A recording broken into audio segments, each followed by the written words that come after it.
Before sunrise, the town was already breathing through one building.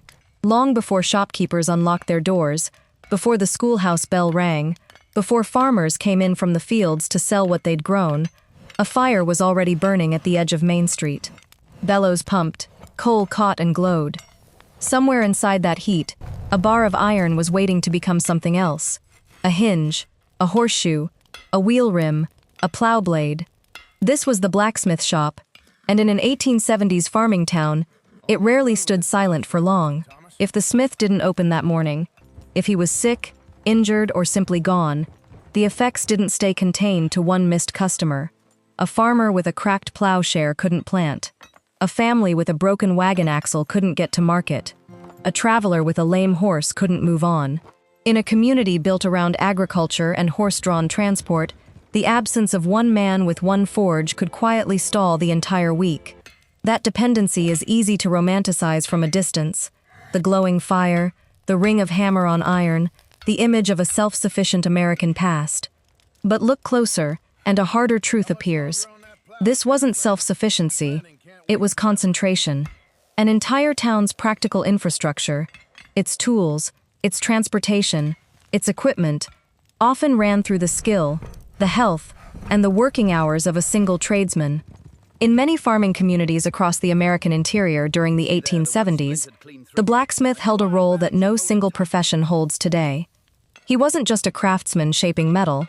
He was, in practice, part mechanic, part welder, part toolmaker, part parts supplier, doing work now split across dozens of specialized trades and industries. A cracked axle, a broken hinge, a worn plow point, a lame horse in need of a new shoe. All of it could pass through the same set of hands, the same forge, the same fire. This episode follows that dependency from the inside. A single working day in an 1870s blacksmith shop, and everyone who walked through its doors because they had nowhere else to go. But it doesn't stop there. It follows the story forward, decades later, to the moment the automobile arrived on the same street, and the forge that had once been the town's most essential building slowly became something else entirely. This is not a story about a profession disappearing. Blacksmiths still exist today. This is a story about something quieter and more significant. The end of a town needing to depend on just one of them to keep functioning at all. To understand what that dependency really meant, and what it cost to lose it, we have to start where the day always started, before the sun was up, with the fire already lit. The fire did not start itself. In many small farming towns across the American interior, the blacksmith's day began before most of the town had stirred, often as early as 4 or 5 in the morning. The forge fire needed time. Coal did not simply ignite and reach working temperature. It had to be built up gradually, fed and shaped into a bed hot enough to soften iron. A smith who wanted his fire ready by the time the first customer arrived had to begin in darkness. The bellows came first. Sometimes a large hand-cranked or foot-operated bellows attached directly to the forge, forcing air into the coal bed and coaxing the fire from a dull red glow into something sharper, brighter, and far hotter. The sound of that first pumping, rhythmic and mechanical, was often one of the earliest sounds in a rural town's morning, before wagon wheels, before voices, before the schoolhouse bell. The shop itself, in many farming communities of this period, was a simple structure built for function rather than comfort. Large doors, often kept open even in cooler weather, let in both light and air, light to see the metal's color clearly, air to keep smoke and heat from suffocating the space. A dirt or packed earth floor was common, better suited to sparks and dropped iron than wood. Along the walls, rows of tongs in different sizes, hammers of varying weight, chisels, punches, and files, along with half-finished projects waiting their turn at the fire. The anvil sat near the forge, usually mounted on a heavy wooden stump sunk into the ground to absorb the shock of the hammer. By the time the sun was fully up, the fire was ready. And so, usually, was the first customer. For a farming family in the 1870s, a broken piece of equipment was rarely a minor inconvenience. It was a threat to timing, and in agriculture, timing was often the difference between a successful season and a failed one. A farmer arriving with a cracked plowshare, for instance, was not simply looking for a repair. He was looking for a way to keep planting on schedule, because a field left too long could mean a shorter growing season, and a shorter growing season could mean a smaller harvest. The plowshare, the metal blade that cut into the soil, took constant punishment from rock, root, and hard earth. It could crack, chip, or wear thin enough to lose its edge entirely.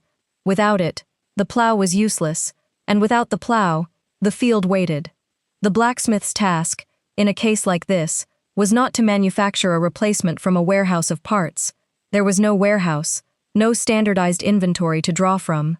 Instead, he had to assess the damage, decide whether the piece could be repaired or needed to be reforged, and then do the work by hand, heating the metal until it reached a workable temperature, hammering it back into shape, or welding a new edge onto the old blade, using nothing more than heat, hammer, and skill. Every repair was, in a sense, custom work, because every piece of iron that came through the door had its own history of wear and damage.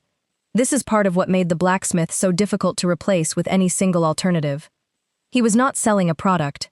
He was solving a problem, one piece of metal at a time.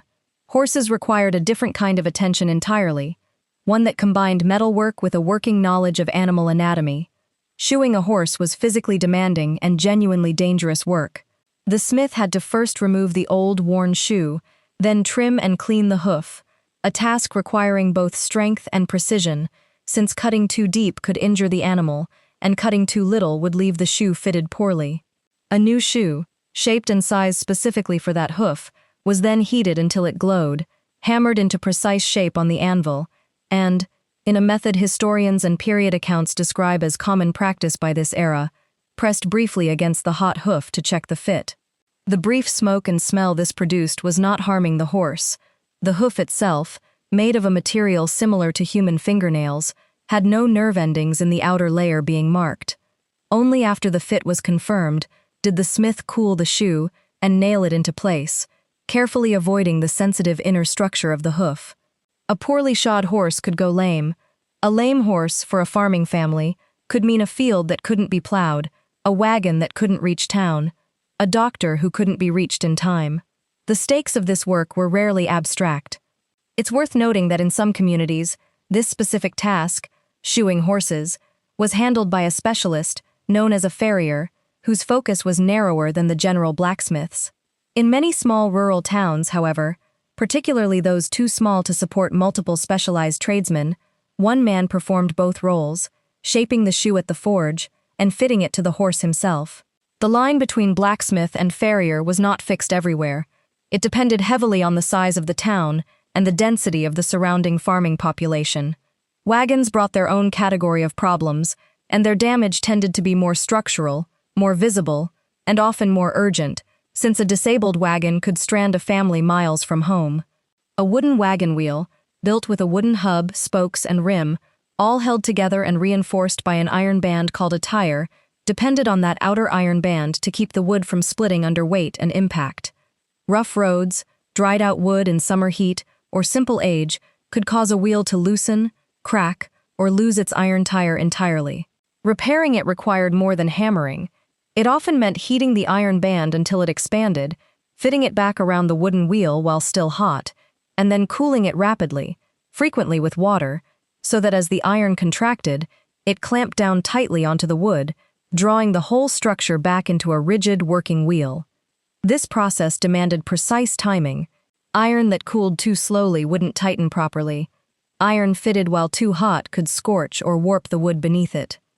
A smith performing this task successfully was drawing on a working knowledge of how two entirely different materials, wood and iron, expanded, contracted, and interacted under heat, without ever having studied the physics behind it in any formal sense. The knowledge came from repetition, apprenticeship, and years of watching what worked and what didn't.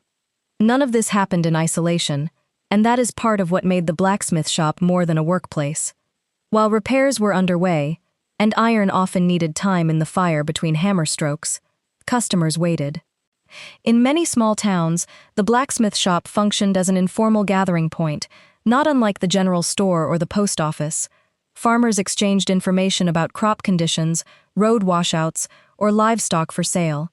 Travelers passing through shared news from towns down the line. A shop like this could become one of the places where local information moved from person to person, simply because people were already standing there, watching a fire, waiting their turn. The clientele itself crossed social lines in a way that few other local businesses did.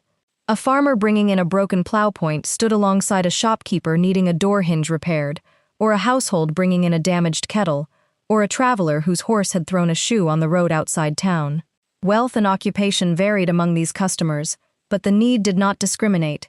Everyone depended, at some point, on iron that worked, and iron that worked eventually needed the forge. This is the picture that begins to complicate the simple image of the lone frontier craftsman. The blacksmith was not simply skilled. He was structurally necessary, embedded into agriculture, transportation, and household function all at once, in a way that meant his shop's rhythms quietly shaped the rhythms of the town around it. And that dependency, as the next part of this story shows, came with a cost that most people in the 1870s rarely stopped to consider, until the day it was tested. But what happened when the forge stayed cold? It rarely happened for long. Smiths understood, perhaps better than anyone else in town, how much depended on them, but illness, injury, or simple absence could and did occur. And when it did, the effects rippled outward in ways that reveal just how tightly the town's daily function was bound to this one shop. A farmer with a broken piece of equipment and no working smith nearby faced a genuine dilemma. In many rural communities of this period, the nearest alternative blacksmith might be a full day's travel away by wagon, assuming, of course, that the wagon itself wasn't the thing in need of repair. Some families kept basic tools on hand for minor fixes, or turned to a neighbor with some skill at metalwork, but these were partial solutions at best. A cracked plowshare needed forge heat to properly repair. It could not simply be hammered cold into a usable edge. Time lost waiting was time lost in the field, and in agriculture, lost time rarely came back. For a family whose wagon axle failed on a rural road, the situation could be more immediate still.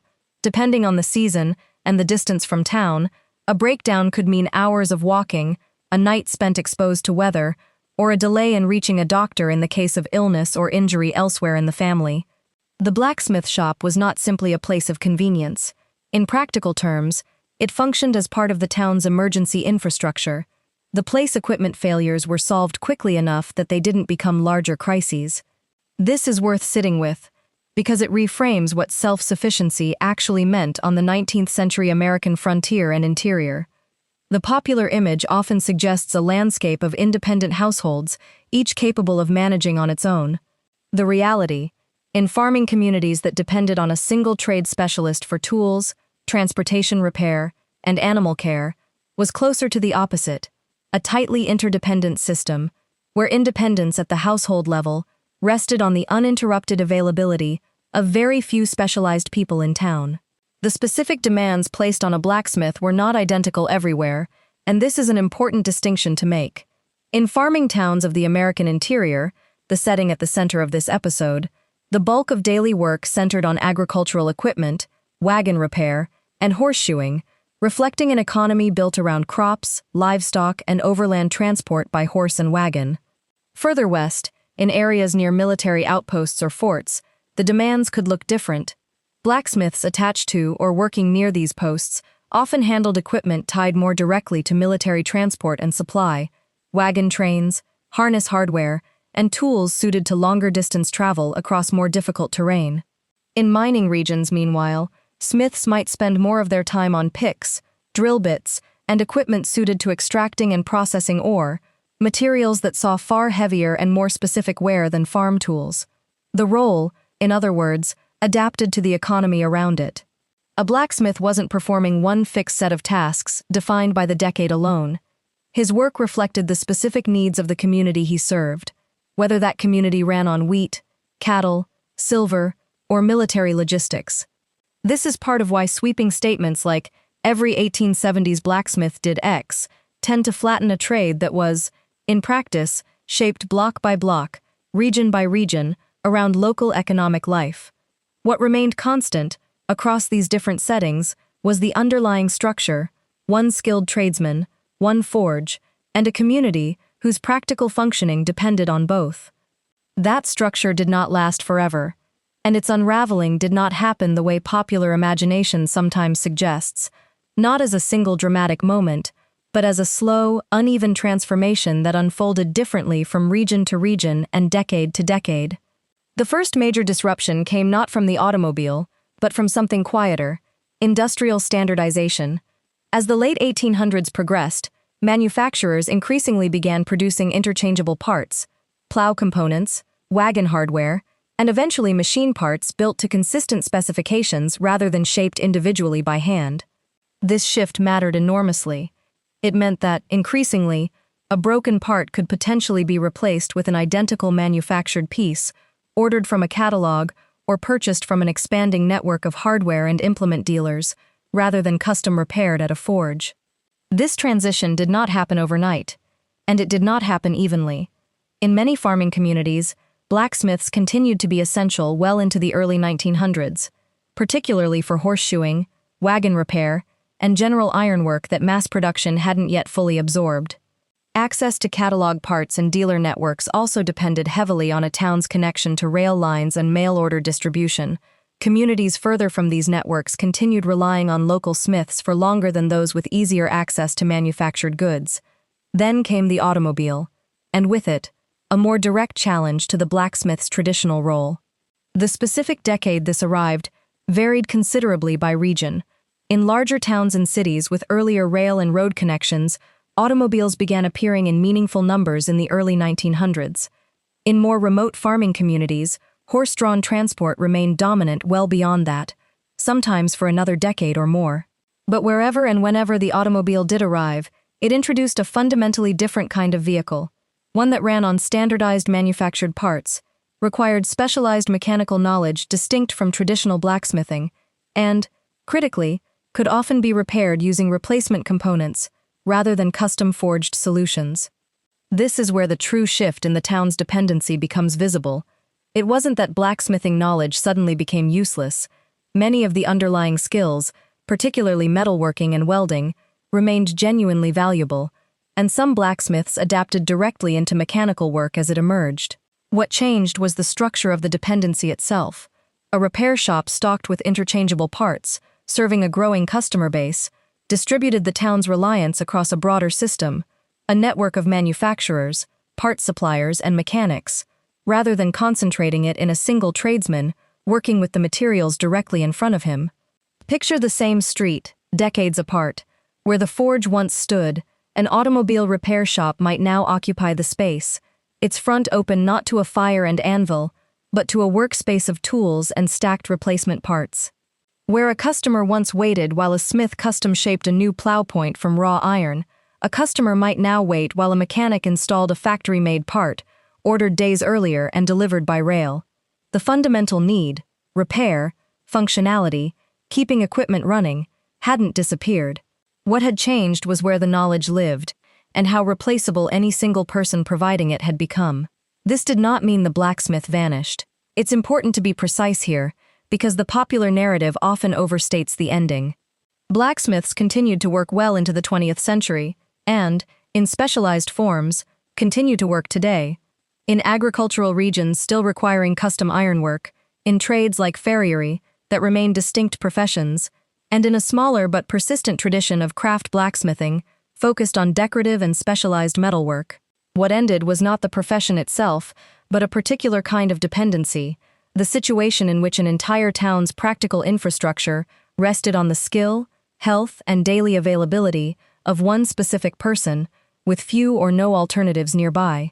That shift, from concentrated dependency to distributed systems of parts, suppliers, and specialized repair, is, in many ways, a preview of a transformation that would define much of the 20th century American economy, away from custom, local, repair-based production and toward standardized, mass-manufactured, replacement-based systems. Understanding what that shift actually cost, and what it quietly took away, even as it solved real problems, is where this story turns next. So what actually happened to a town when the forge stayed cold? The honest answer is, it depended. It depended on the decade, the region, the distance to the next town, the size of the community, and how far industrial standardization and rail access had already reached that particular stretch of the American interior. There was no single 1870s experience of blacksmithing just as there was no single moment when it ended. The transformation moved unevenly, arriving in cities first, reaching remote farming communities years or even decades later, and never fully erasing the underlying skills so much as redistributing where those skills lived and how many people held them. What stays consistent, across all of that variation, is the deeper pattern this episode has tried to trace. For a significant stretch of the 19th century, a farming town's practical survival, its tools, its transportation, its animals, its ability to plant on time and travel safely, often rested on the shoulders of very few people, sometimes just one. That is not the picture of rugged, isolated self-sufficiency that often gets attached to this era. It is closer to the opposite, a community bound together by mutual necessity, with all the resilience and all the fragility that implies.